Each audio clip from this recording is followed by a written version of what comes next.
Hey yo yo, selamat pagi, siang, sore, dan malam kaulah muda dan kaulah tua dimanapun kalian berada. Di video kali ini kita bakal ngerangkum alur cerita film yang berjudul Crawl Me to the Darling. Salah. Crawl to Me Darling. Film ini dirilis pada tahun 2020 dan disutradarai oleh Adam Wilson. Menceritakan tentang seorang gadis bernama Millie yang diculik oleh pria bertopeng.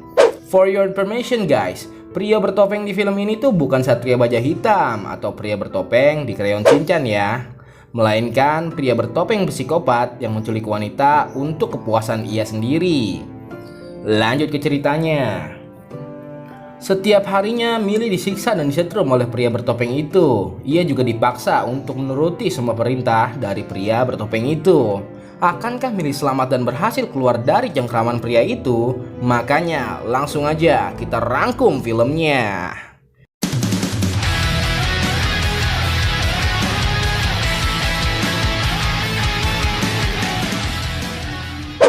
Film diawali dengan Millie yang baru pulang berkencan oleh seorang pria. Ia merasa tidak aman dan resah karena pria itu berperilaku aneh kepadanya. Sesampainya di dalam rumah, Millie langsung menelpon polisi dan berkata bahwa ia dipaksa makan kue saat berkencan oleh seorang pria. Ia juga berkata bahwa pria itu mencegah dia masuk ke rumahnya. Polisi pun meminta untuk Millie tetap tenang dan mengunci semua pintu. Tak lama setelah itu, Millie pun langsung merasa pusing dan agak mual. Ternyata itu karena ia telah memakan kue si pria tadi yang di dalamnya sudah diberi obat bius. Setelah itu, pria itu datang lagi ke rumah Millie dan langsung membawanya ke mobil. Dan disinilah awal malapetaka untuk Millie. Setelah Millie tersadar, dia membuka matanya. Ia sudah dalam keadaan terikat di sebuah kursi. Millie pun langsung meminta kepada pria bertopeng itu untuk melepaskannya. Bukannya melepaskan Millie, pria itu malah menawarkannya minum. Sungguh psikopat yang sangat amat ramah. Lanjut. Karena Millie berontak dan ingin melepaskan ikatannya, pria bertopeng itu langsung membius Millie hingga ia tak sadarkan diri. Setelah tak sadarkan diri selama beberapa jam, Millie pun tersadar lagi dan melihat tangannya yang sudah dikutek. Sedikit informasi nih buat kaulah muda dan kaulah tua, khususnya untuk kaum Hawa. Kutek ditemukan oleh bangsa Cina pada tahun 3000 sebelum Masehi. Lanjut ke ceritanya. Tak lama setelah itu, pria bertopeng itu langsung menyetrum Millie. Ia juga meminta Millie untuk tersenyum dan menyapanya dengan "Selamat pagi sayang." Emang dasar gila nih psikopat. Udah tahu si Millie lagi ketakutan, malah disuruh senyum. Aduh, ada-ada aja. Ia pun terus menyetrum Millie hingga ia berkata sampai benar-benar seperti yang diinginkan psikopat itu. Sehabis itu, psikopat itu menyuapi Millie dengan selembar roti. Tak disangka, Millie malah memuntahkan roti itu ke psikopat itu. Psikopat itu pun mengambil makanan yang tadi dimuntahkan dan meminta Millie untuk memakannya lagi. Millie awalnya menolak karena ia lagi-lagi disetrum. Ia pun memakan makanan itu sambil menangis. Setelah itu, Millie pun dibius lagi oleh psikopat itu. Keesokan paginya, Millie pun tersadar lagi. Ia menyadari bahwa selama ini dia dibius melalui selang yang disuntikan ke kakinya. Psikopat itu pun menyapa dan mengatakan selamat pagi kepada Millie. Millie pun hanya diam dan menatap psikopat itu dengan wajah kesalnya. Karena psikopat itu kesal, ia langsung menaikkan daya listriknya dan menyetrum Millie hingga ia menggigit lidahnya sendiri. Setelah itu, psikopat itu meminta Millie untuk makan makanannya yang sudah disediakan olehnya. Karena Millie memakannya terburu-buru, psikopat itu pun langsung menyetrumnya lagi. Sampai akhirnya psikopat itu membius Millie lagi dan lagi. Tapi kali ini Millie menyumbat selang itu dan ia langsung berpura-pura tidak sadarkan diri. Tak lama setelah itu, psikopat itu langsung membawa Millie ke kamar mandi dan mempreteli semua pakaiannya. Kira-kira psikopat itu mau ngapain Millie ya? Ternyata psikopat itu memandikan Millie seperti layaknya memandikan dede bayi. Setelah itu, psikopat itu pun pergi untuk mengambil sesuatu. Millie pun langsung membuka mata dan mengambil gunting yang ada di dekatnya. Setelah psikopat itu balik lagi, ternyata ia mengambil pasta gigi. Ia pun langsung membersihkan gigi Millie. Seketika itu, Millie yang ingin menyerang psikopat itu terkaget karena ia mendengar ada suara wanita.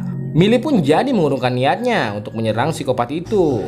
Psikopat itu pun langsung membawa Millie ke kamar untuk mengganti bajunya. Ketika psikopat itu balik lagi ke kamar mandi, ia melihat bahwa Millie sudah tidak ada di kasurnya. Ia pun langsung mengambil obat bius dan topengnya untuk mengejar Millie. Karena Millie berada di bawah pengaruh obat bius, ia pun tidak fokus dan melambat. Dan psikopat itu pun menangkapnya.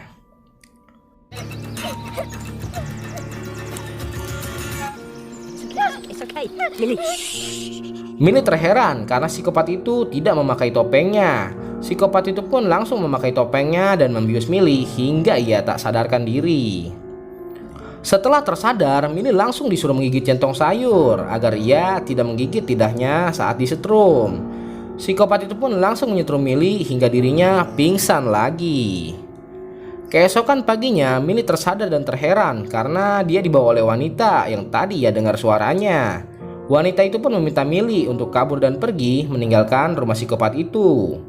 Tapi anehnya, Millie tidak mau dan malah ingin balik lagi ke rumah si pria itu. Dan ternyata itu cuma akal-akalan si wanita untuk mengetes Millie.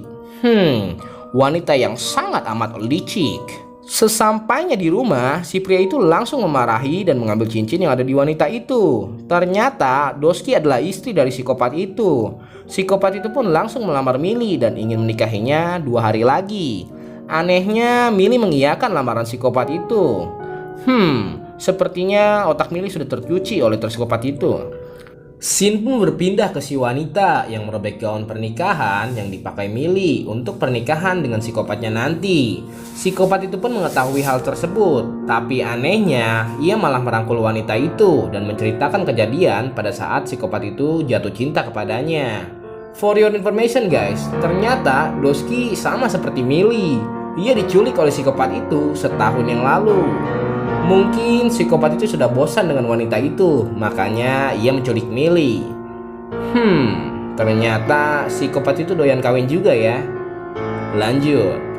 Tanpa diduga, psikopat itu langsung memiting wanita itu sampai ia sesak napas. Ketika wanita itu mulai sekarat, Millie langsung berbohong dan mengatakan bahwa ia yang telah merobek gaun pernikahan itu. Psikopat itu pun langsung bertanya kenapa ia merobek gaunnya. Millie berkata bahwa ia ingin gaun yang baru. Psikopat itu pun langsung bergegas pergi membelikan gaun baru untuk Millie pakai nanti. Malam harinya, wanita itu menghampiri Millie di kamarnya. Ia pun bercerita kepada Millie bahwa ia sangat amat mencintai psikopat itu. Di samping itu, ia pun takut kepada psikopat itu dan trauma kepada kejadian pada saat ia diculik. Scene pun berpindah ke Millie dan psikopat yang telah melakukan pembuahan. Sehabis melakukan pembuahan, Millie pun bersiap dan mendandani wajahnya untuk pernikahan nanti. Setelah itu, Millie dan psikopat itu pun menikah dan disaksikan oleh wanita itu. Terlihat dari raut wajahnya, wanita itu seperti cemburu kepada Millie. Sehabis itu, psikopat itu pun memakan kue yang dibuat oleh si wanita tadi. Psikopat itu pun meminta wanita itu untuk memakan kue buatan wanita itu. Tapi sayangnya, kue itu dilempar ke wajah psikopat itu. Dan anehnya, mereka semua pun tiba-tiba melempar kue ke satu sama lain. Setelah adegan membahagiakan itu, psikopat pun memeluk Millie dengan sangat bahagianya. Tapi tiba-tiba, psikopat itu pun terjatuh dan ia sadar bahwa kuenya telah diracuni. Psikopat itu pun langsung memarahi si wanita dan ingin membunuhnya. Lalu si wanita berkata bahwa bukan dia yang membuat kue itu, melainkan Millie lah yang membuat kuenya. Psikopat itu pun langsung menghampiri Millie, tapi sayangnya ia sudah tidak berdaya dan sekarat. Akhirnya psikopat itu pun mati. Tiba-tiba si wanita itu pun memakan kue yang diracuni Millie tadi dan ingin mati bersama psikopat itu. Millie langsung menghiraukannya dan dengan wajah bahagianya, ia pun akhirnya bisa keluar dan bebas. Film pun habis.